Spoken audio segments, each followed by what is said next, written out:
Hi, good day everyone. I'm Clint Francisco, and today I will be discussing the summarization of Chapter 11 Leadership in the Small Business.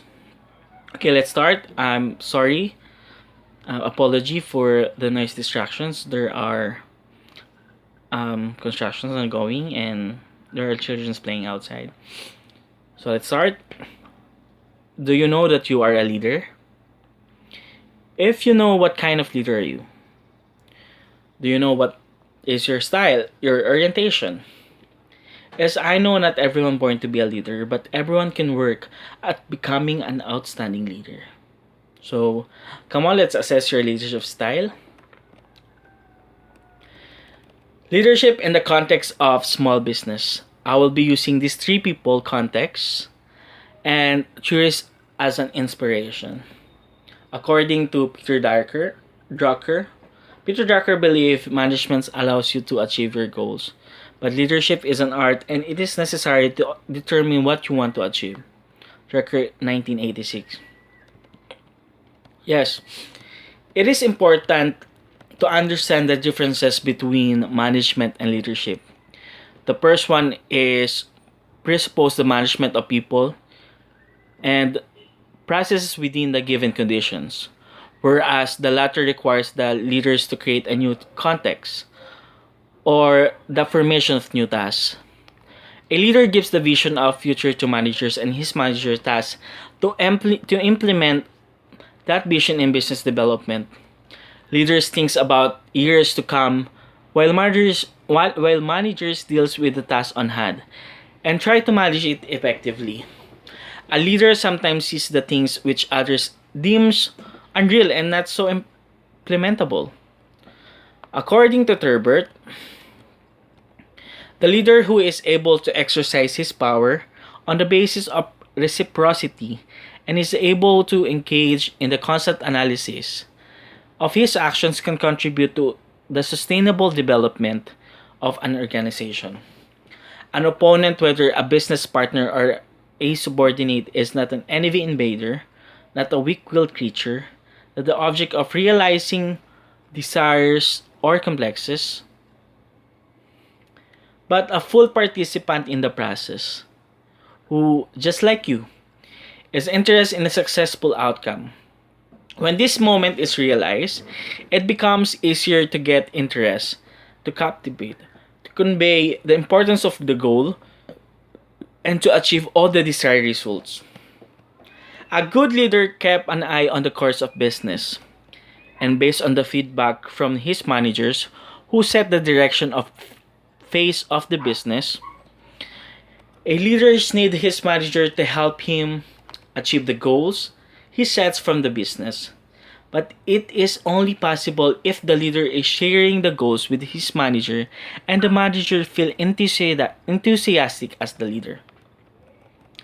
Next is according to McCaskey 2013, when we say leadership, do we really mean management, authority, or administration, or are we referring to an individual as a leader, manager, administrator, boss, or meaning more towards a mentor, guide, or counselor?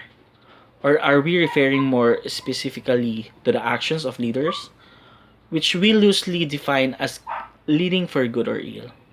Perhaps the only way to avoid the terminology trap is to examine the purpose of integral leadership, a purpose that naturally flows from the intersection theories and practices.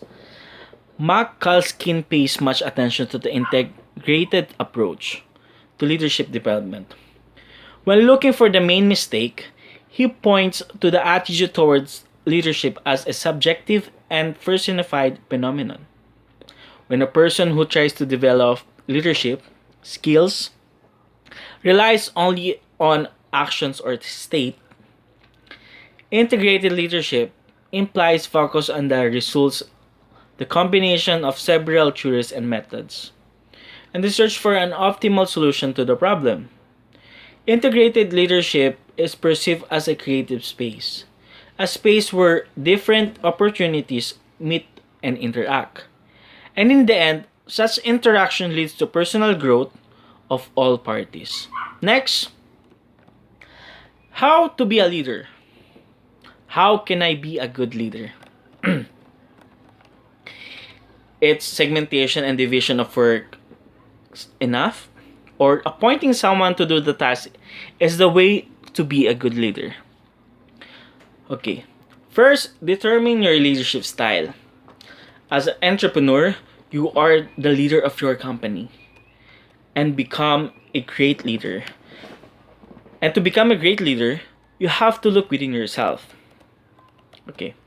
Effective leadership can be true to their own nature and not have to assume radically different persona when a leadership position. A person's mannerism and personality typically don't have to change when assuming a leadership role. This doesn't mean that great leaders don't make some changes in their leadership presence and the style, especially when changes are needed. These changes occur primarily after self-study, evaluation, session within superior or subordinates, or on-the-job experience. Develop your own leadership style.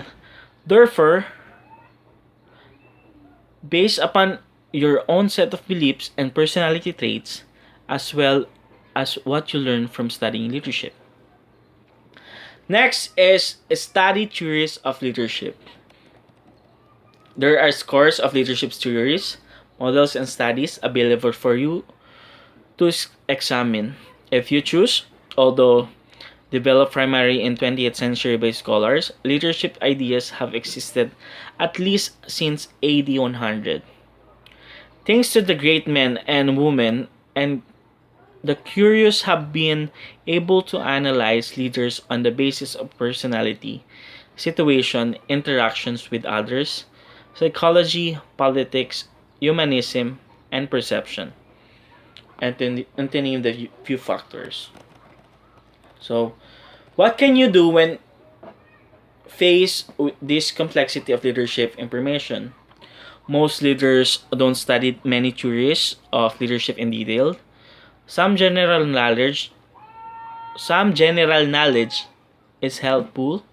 However, to know what the relevant major issues are so that you can use that knowledge in your specific situation. These issues will be explained on those articles that you have an effort to read, and then you can choose to study in more detail. Those areas are for most interesting in you. Next is leadership orientation. Since every leader has a distinct style made up of combination of this orientation, it's impossible to accurately predict your style with a true analysis. As with most leaders, you tend to use different style when faced with different situation. Actually, there are effective leaders who are high orientations, scores in both relationship and tasks. Others scores high in relationship and low in tasks. By understanding the following 5 leadership orientation, you'll be better able to understand the framework within which most leaders operate. With this, you will be determining your orientation as a leader. There are democracy or autocracy, participations or direction, relationship or task, considerations or initiations, action or actions or inactions. Let's assess and determine your orientation. First, democracy or autocracy orientation. These two orientations are the first classification because they encompass attributes of the other 4 orientations. It makes sense that the leader tend to lean naturally toward one or the other because followers will do either one of two things. They will do what they ask to do, thus requiring the supervisions of a teaching and facilitating type of democratic leader. Or they do what they meant to do, which requires a more punishing and coercing autocrat. Democratic leaders.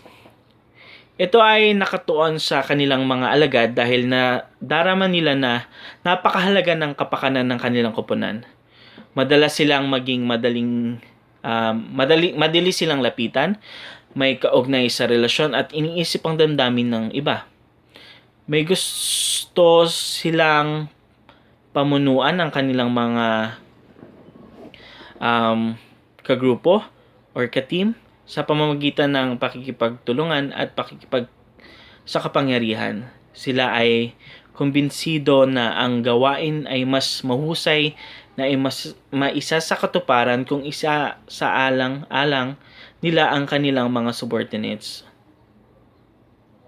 or kanilang mga pangangailangan. Ang kanilang mga subordinates ay madalas na nagkakaroon ng mataas na kasiyahan sa trabaho. Next is autocrats leader. Ito ay nag-aalala sa mga gawain kung saan sila ang responsable. Naniniwala sila na ang susi ay magtuon sa mga subordinates at ang kanilang mga pangangailangan at higit pa sa mga isyong may kinalaman sa trabaho. Sa paggawa nito, ginagamit nila ang kanilang posisyon para maggawa ng mga solusyon at pamahalaan ang iba na sumunod.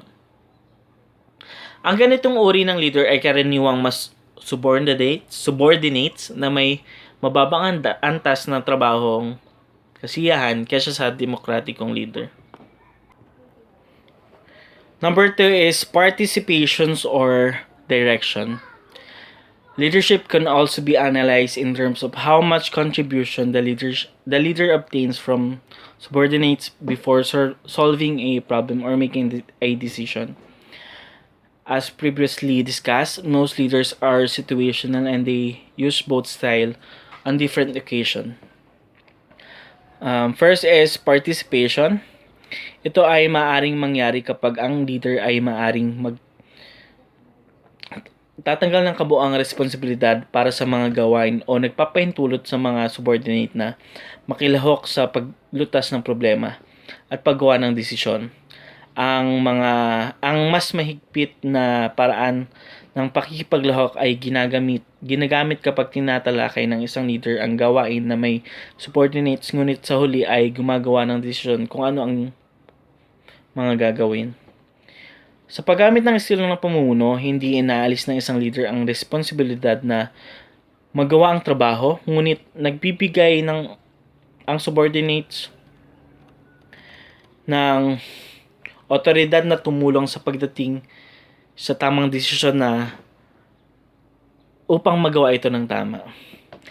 Ang pakikipaglahok ay epektibo lalo sa nasa mas mababang istruktura o mabilis na pagbabago ng mga kapaligiran sa trabaho. Next is direction. Ito ay nagpapasya kung ano ang kailangan gawin at ipaalam ito sa mga subordinates. Maaring hindi nila ipaliwanag kung bakit nila pinili ang isang landas ng pagkilos at maari silang gumamit ng mga paraan sa paghihikayat sa kanilang mga direksyon. Ang mga leader ay may posibilidad na maging mas tuwiran kapag mas mataas na kawalang katiyakan sa sitwasyon. Konti ang panahon ang makukuha, ang maikling panahon ay kailangan. O ginagamit nila ang mataas na antas ng posisyon o organisasyon. Ang direktibang pamumuno ay may posibilidad na magamit ng hindi pa sa pamumuno sa mabagal na pagbabago ng mga sitwasyon o kung saan kailangan ang mas mababang input ng empleyado. Number 3 is relationship or task orientation. The best leader concerns themselves both with people relationship and the task for which they are responsible because tasks usually are accomplished more effectively when human factors are considered. The degree of integrations of task and relationship varies considerably with each leader. The exact mix partly depends upon task urgency, subordinates' work, performance, and ability, organizational climate, and the leader's natural inclinations toward one orientation or the other. First is relationship. Ang mga leader ay nagtatakda ng mga ugnayan bilang prioridad ay kinikilala ang mga epekto ng pagdalo sa panig ng tao. Hindi ibig sabihin nito na hindi sila ganong nag-aalala sa pagsasakatuparan ng mga gawain, ngunit alam nila na ang pinakamainam na paraan para makamit ang mataas na kalidad ng tagumpay ay tiyakin na isaalang-alang nila ang mga subordinates at mga pangangailangan ng mga membro. Ginagawa nila ito sa pamamagitan ng pananatiling mainit, malapit at magiliw na pakikipag-ugnayan sa kanilang mga alagad at katrabaho, at sa pamamagitan ng bukas na pagtitiwala sa pagsuporta sa kanila. Next is task orientation. Ito ay nangangahulugan na ang isang leader ay may pinakamahalagang pag-iisip sa trabahong dapat gawin, nang hindi naghahanap ng input mula sa subordinates. Ang struktura ng mga leader ay gawain tukuyin ang mga mitiin, maglatag ng mga mapagkukuhanan at magtuon sa pagkamit ng mga siping banggit o paghahatid ng mga serbisyo. Ang mga tao ay nag-aalala, ngunit dahil lamang sa kailangan nilang magawa ang gawain, ang leader na ito ay gumagamit ng isang inflexible o no-nonsense na diskarte na may subordinates. 4. Considerations or initiation orientation. Considerate leaders. Ito ay alam kung ano ang gagawin ng kanyang subordinates sa konteksto ng pamumuno, dahil inaalala nila ang kanilang sarili sa mga interes at kapakanan ng mga subordinates. Sensitibo sila sa kanilang damdamin, pangangailangan at mithiin bago gumawa ng mga desisyon.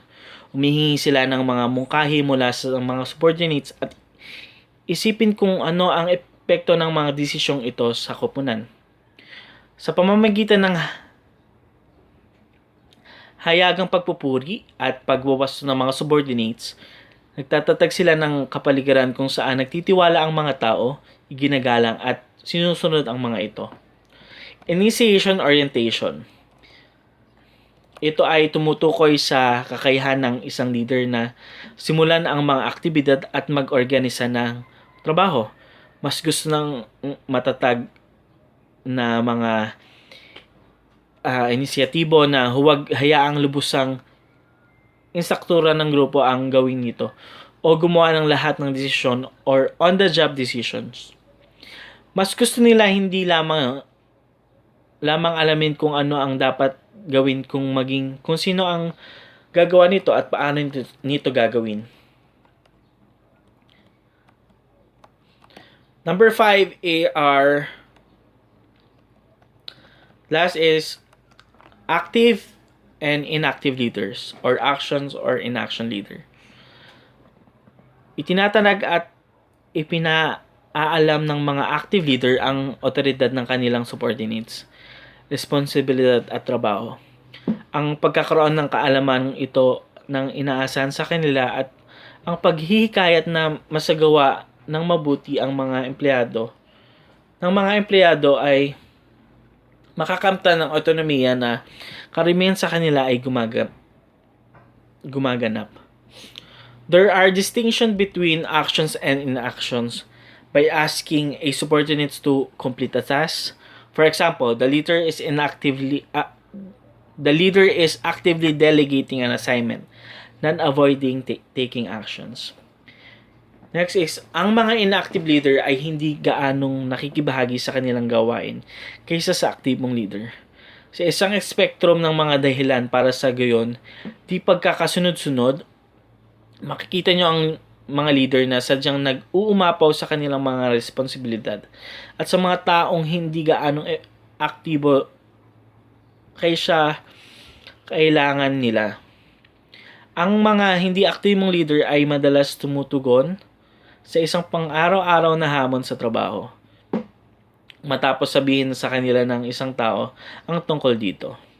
Samantalang ang aktibong leader ay naghahanap ng nalalabing mga balakid. Bukod pa sa panganib na ang mga hindi aktibong leader ay nagtataglay ng kakayahan ng kanilang organisasyon na makamit ang mga mithiin.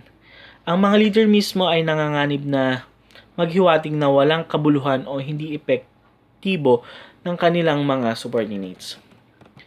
After you determine your orientation, you need to determine your qualities as a leader. These qualities determine your behavior and attitude as a leader. Qualities of a leader. There are certain recurring qualities that seems to surface in the best leader. To give you an idea on what makes a great leader, here are some of the best qualities of a great leader. First is adaptable. As a leader, you need to be adaptable on innovation, ambitious on your goals, caring to all of your people, confident as a leader, convincing to your audience and target market, courageous to all subordinates, creative to innovate, curious on many things happening, empathetic the feeling of your subordinates, ethical on everyone, people and consumer, fair as a leader, equal treatment is a must, honest to your intentions and what is happening, innovative to sustain and develop your business, persistent as a leader for your subordinates to follow, responsible on everything, and last is for your self-directing for you to achieve your goals and to be goal oriented. Next is effective leadership style in the business. First is transformational leadership. These leaders transform and innovate everything in the business. Second is democratic leadership. Democratic leaders include their team members in the decision-making process. Third is autocratic leadership. Autocratic leaders makes all decisions on their own without consulting with team members. Fourth is laissez-faire leadership. Leaders who practice this style are known for giving their team members a lot of freedom. Fifth is bureaucratic leadership. Bureaucratic leaders are all about rules and obligations. Six is servant leadership. Servant leaders work hard to meet the needs of their team. Seven is transactional leadership. Transactional leadership focus on the idea that accepting a job is a sort of transaction. Next is finding effective leadership style that may work for you. To decide which one of the effective leadership style may be right for you, you may want to consider a few different factors. First, which style is best fits for your business and its mission. If you rely on your workers to be creative and come up with unique solutions, you probably don't want to go a bureaucratic style that strictly outlines the procedures everyone's need to follow. But Elias's fair style might actually work well. The situation if your team members come up with great ideas when given the freedom to do so. Leadership and management in small companies becoming more relevant topic to the need of industry due to many startups emerging every day. Successful managers who are leaders in small companies need to understand that a good quality product, a well-developed business is run by people. Especially it is visible in small companies where an owner wears many hats at the same time. It is important that owners or managers of this business understand the importance of leadership and they are trained to lead the business. Again, I am Klein Francisco. I hope you are now a leader. Thank you.